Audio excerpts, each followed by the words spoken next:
Well, it's a Wednesday. All is well in the world. Summer is coming. Todd's here. Kyle's here. I'm here. And Trey Yesavage is here. And all the Jays needed was a 22-year-old to calm their nerves.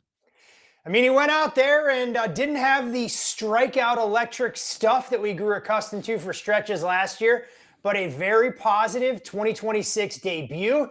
And suddenly the parade plans are back on for the GTA as the Jays are going to do everything they can to climb the standings in the highly competitive American League East. Todd, as these guys start coming back off the injured list, we know we're going to see George Springer again soon. We're going to see Barrios again soon. How does the fate of this team change, not only from like the perspective of a fan base that has been waiting for the corner to turn? How important is it for them to close out this series and win yet another series on back-to-back? I think that would be 3 in a row now, right?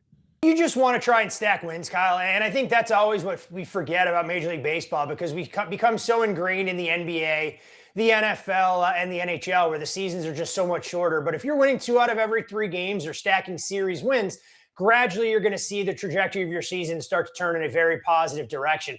And honestly, for all the gripes that Jays fans may have about the relatively slow start to 13-16 record out of the gates, the American League is a dumpster fire right now. I mean, other than the Yankees sitting at 18-10 and the Rays a half game behind them, I mean, there isn't another team in the entire side of the draw that's playing good baseball. The American League Central is downright horrific. The American League West, I think we all expected Seattle to be better, but they're having problems figuring it out.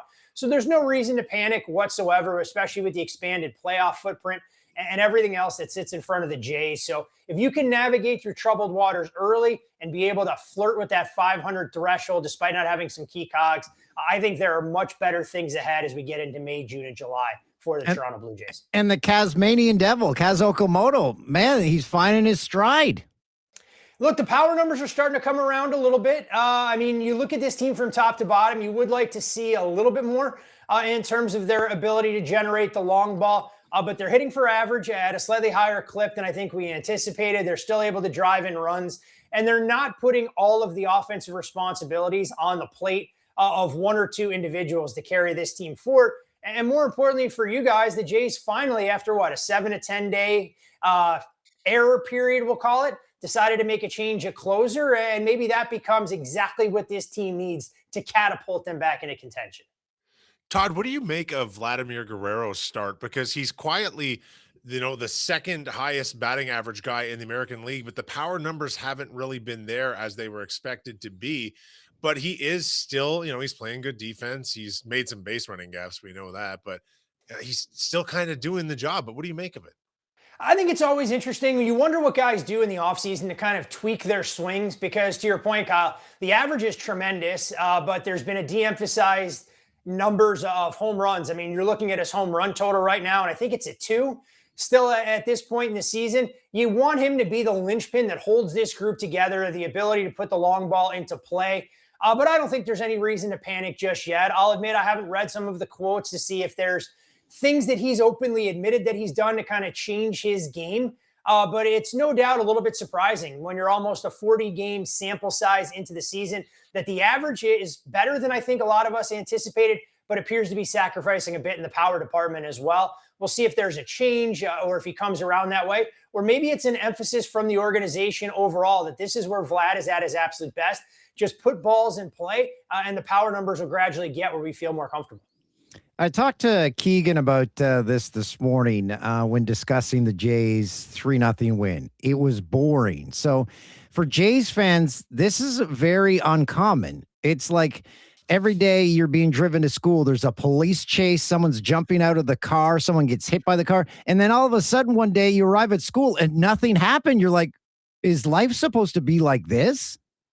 There's a lot to be said about going about and conducting your business quietly, more so than being entertaining if you're not able to translate into results in the standings. And I think to the Jays' credit, they're figuring out their identity. We saw a lot of it on full display when they made that improbable run last year to the World Series, putting balls in play, not leaning on the home run, not needing to get your stars to perform at a level akin to the Dodgers or some of these other teams with these bloated payrolls out there. So if you're quietly stacking wins, it may be the best approach and just get healthy. one batter at a time, one pitch at a time. And I think Trey Yesavage returning to the rotation yesterday gives them that little bit of optimism that you're going to stretch him out. You're going to allow him to start throwing a little bit more of his breaking stuff than anything else. But if he's able to cobble together outs like he did yesterday, and that's something going forward, I think it's a very scary proposition for everybody else in the American League East. Todd, moving around baseball, how about you give us an update on a team that doesn't yet exist? What's going on with your soon-to-be Athletics? What's going on with the stadium? I'm very curious to see where things are. And have you bought our seats for the first time they play the Toronto Blue Jays? We'll need 3 of them. So here's the ridiculous part with the A's. And when it comes to a new stadium here in Las Vegas, the price tag, or I should say the ask for the PSLs around their seats are approaching $75,000 to $80,000. Let's put that in perspective for where the Raiders had their PSLs when they were announced to come here and start playing at Allegiant. Those numbers started in that $25,000 to $30,000 range. So I have no idea what the A's are expecting if there is going to be a 150,000 person waiting list to see Oakland or Las Vegas, Sacramento A's regular season baseball, that they can charge such a ridiculous price tag. They have broken ground, but I think the best story about this entire stadium build, guys, and I'm sure it hasn't made national news at all because I just found out about it a couple of weeks ago. So the Tropicana, where the site of the stadium is going to be, was the old resort that had been there from going way back in iconic Las Vegas. But to be able to maintain that gaming license that they had for that plot of land, there's actually a trailer adjacent to where they're building the stadium with slot machines. So the gaming license doesn't go into hibernation or whatever terminology you want to try and use. So if you want to go down there to the site of the stadium, I believe the trailer has 14 or 16 slot machines. It may be the most depressing spot to try and play the one-handed bandits anywhere in Las Vegas. And that includes the grocery stores and gas stations where you can see locals on a Tuesday afternoon at 11 o'clock in the morning. More depressing than Circus Circus? It may be more depressing than Circus Circus. Although I guess if I think about it this way, Toolsy, a trailer is probably just a smaller version of Circus Circus. And I'm hoping that the trailer is newer, so there's less probability of being able to contract Legionnaire's disease if you're there. Sorry, Dan, go ahead. And I just wanted to ask more about that A's stadium. So the grand vision that we saw, is it going to be anything close to that? I mean, that's what the renderings are allowing us to believe. It's going to have home plate facing south. So when you're sitting at home plate, you're supposed to get a panoramic view of the Las Vegas Strip into the outfield, which I think will be pretty cool to be able to see.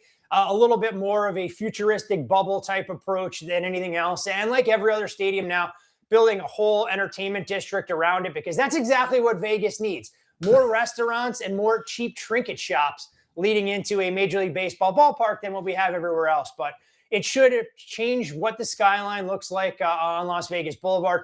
The problem is right now with some of the other plans that are coming out, not so much for the stadium, they're talking about it being an arena corridor there for a NBA team that seems inevitable at this point that'll start playing, 2029, 2030. And now the growing buzz out here, much to the chagrin of folks in Western Canada, that there are a couple of groups putting in strong bids to try and bring the Vancouver Whitecaps to Vegas and give Vegas yet another professional team, because that's exactly what we need. The 5th team to come to Las Vegas in the span of about 15 years.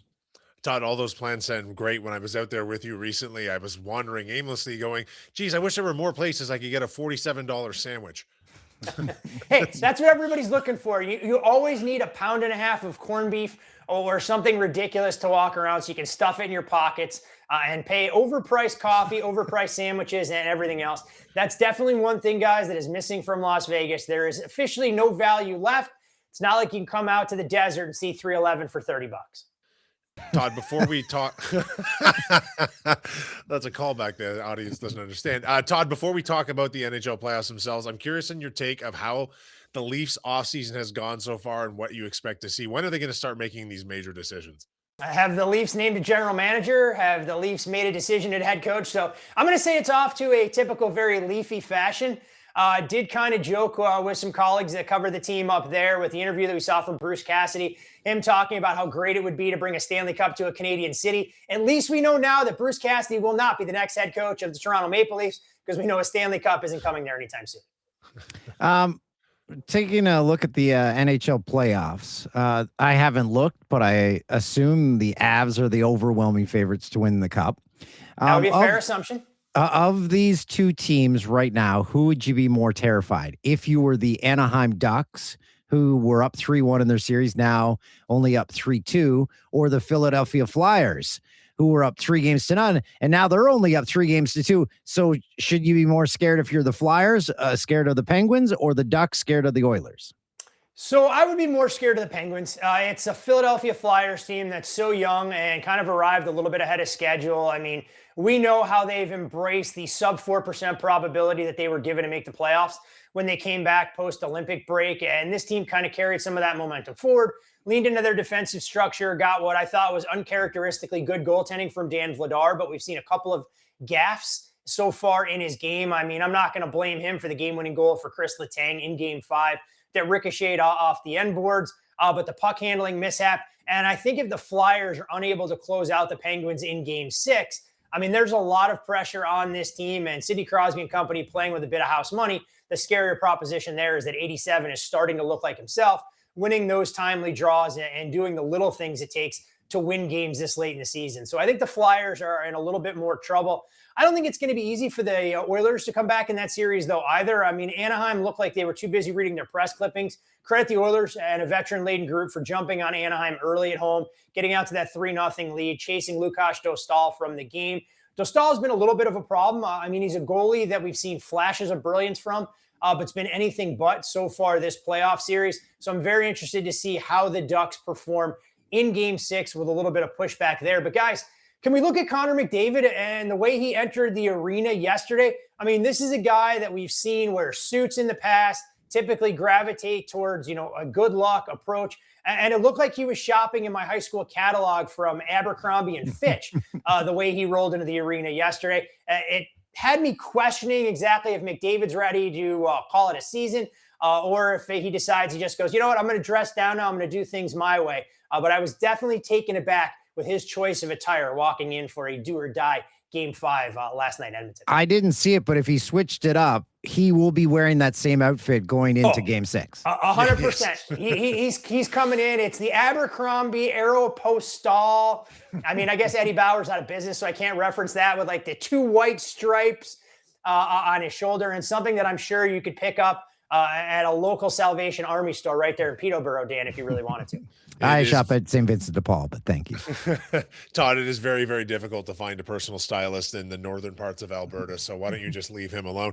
The Montreal Canadiens, they had a 3-1 series lead in the palm of their hands and kind of fumbled the bag there. They're heading back to Tampa tied 2-2. What's your take on this series at this point?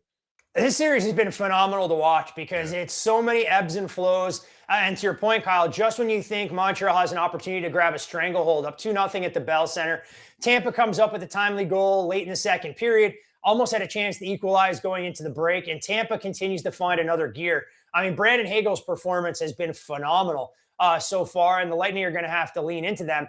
I look at the numbers going into Game 5. I mean, Tampa an overwhelming favorite. I've seen nothing in the series that suggests they should be this heavy a favorite, because I haven't seen Tampa put together a full 60 minutes just yet. And for whatever reason, despite some of their veteran pedigree and the level of experience they have, I mean, this is a team that continues to take dumb penalty after dumb penalty. And the same can be said for Montreal. So this is a series, hopefully, as a hockey fan, it goes 7. But I would have no interest whatsoever in laying that big price tag on Tampa. But I don't see a result that would really shock me other than one of these teams blowing out the other. Again, though, Marty St. Louis, credit to him. I mean, for watching Seinfeld to try and relax. And then John Cooper decides he's going to one-up him, saying that Letterkenny is the show that he decides to go to when he needs to try and tune out some of the stress and strain put on you as a head coach during the highest leverage time of year. How much of a favorite are the Avs to win the Cup? Right now, if you look around at Bet Rivers, I want to say they were a shade less than 2-1 to win the Cup, and right around even money. The problem for the Avs, and I'm not sure if it's going to be a good thing or a bad thing. I mean, if the Wild and Stars series ends up going the distance and playing 7 games, the Avs are going to have over a week off. And you guys know from watching the NHL playoffs as much as I have in the past, that sometimes too much rest isn't necessarily a good thing. Mm-hmm. You begin to lose that edge. And if the Wild are able to get out of this series, even in 6, I think whoever comes out of that series is going to give Colorado all they can handle and then some. So I wouldn't be running to bet the Avs right now at about even money, but I do think whoever comes out of that Central Division quartet or whatever we want to call it these days, a massive favorite against the 4 possibilities in Utah, Anaheim, Edmonton, and Vegas that would emerge from the Pacific. What about the Wild at plus 1,200 right now? That's a pretty tasty number for a team with a 3-2 series lead. I would agree that I think if you're looking to try and identify a team that checks a lot of boxes to win the Cup, the Wild would be right up there from a value proposition standpoint. Jesper Wallstedt has been outstanding in net for them, and they've been great at 5-on-5 for long stretches of this series. I mean, Dallas has done most of their damage with the man advantage, and we've seen the difference for the Minnesota Wild that Matt Zuccarello has made in the lineup. I mean, tallied 3 assists in that dominant 6-1 win back in Game 1, ends up missing Game 2, 3, and 4. And wouldn't you know it, Zuccarello finds the stat sheet first to get them that 1-0 lead against the Stars. So a guy that doesn't get a lot of buzz because he's not going to put up a gaudy stat line like a Kirill Kaprizov or a Matt Boldy on that team, but one of the better 200-foot players that the Wild have on their roster, and his impact's being felt. I would have no problems whatsoever endorsing a bet on the Wild at 12-1. Every season, there's a series in which you don't watch a second of, you don't see a highlight from. This year, Wild and Stars. You are that series. I thought you were going to go Toronto Raptors and Cleveland Cavaliers, but that might just be oh no! You don't badmouth my Raptors. That's my team. Let's discuss it. How is Cleveland enjoying the James Harden playoff experience? Does anyone fully enjoy the James Harden playoff experience? The highest highs, the lowest lows, and a ceiling that never gets reached despite his impressive regular season pedigree. But there's a reason Cleveland is a massive favorite in Game 5. That's a basketball game, by the way, on Sunday that I don't think anyone in attendance or that tuned in, regardless of where they were in the world, is ever going to be able to get back the 2.5 hours of the full-on brick festival that we saw with those two teams attempting to play offense and putting up more contested shots than you would see at your local gymnasium. Can I just point out the first game in the Cavs Raptors series? It feels like it was 4 weeks ago. Like, are they playing? Are they having like 5 days off between games? Welcome to the NBA's playoff scheduling, Toolsy. I mean, where you play one game every 4 days.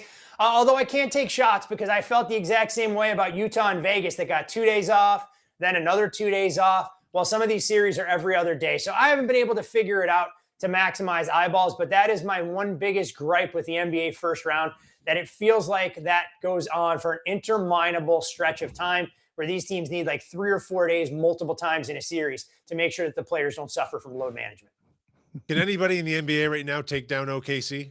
I guess San Antonio, if I'm looking to try and find a team that I think could at least push them a little bit. The Jalen Williams hamstring injury becomes a bigger and bigger concern the deeper that the Thunder get into the Western Conference playoffs. But I guess San Antonio by default, given some of the success they had against them during the regular season, knowing the kind of matchup problems that Victor Wembanyama can cause both at the offensive and defensive end. You're getting scoring contributions from De'Aaron Fox and Stephen Castle. I'm not sure that the Spurs, without any of that playoff scar tissue, are going to have enough to get through the Thunder, but at least on paper, they're going to provide the biggest obstacle because what I've seen in the Eastern Conference has been a group of teams lucky to emerge from that side of the draw that can lose to anybody and lose to anybody in impressive style on a given day.